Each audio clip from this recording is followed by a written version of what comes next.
If you already have a well-established purpose statement, it's very easy to translate to a research question or PICO question. Look at the textbook example. When you look at this purpose statement, what is the population? Patients on chemotherapy. And what is the intervention or the I? Patient-controlled antiemetic therapy. What is a comparison? Versus nurse-administered antiemetic therapy. This is comparison.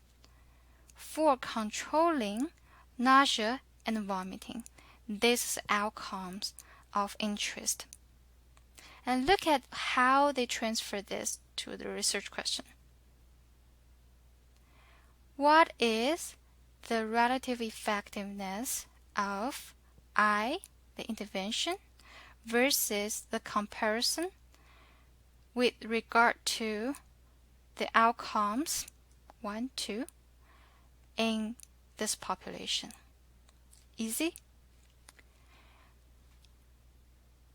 And if you already finished a reading of chapter 3 and 8, this probably even easier to understand. So the I and C, the intervention or issue or comparison, corresponds to the independent variable, and outcomes, the O, represent to the dependent variable in quantitative study. And we can look at another example that so not necessarily every research question have the C elements. This is an article that we set as an example last time. The purpose statement is here. What is the population? Female breast cancer survivors. Physical symptoms is the issue, and its relation with work activity. Work activity is the outcome, so they don't have a comparison.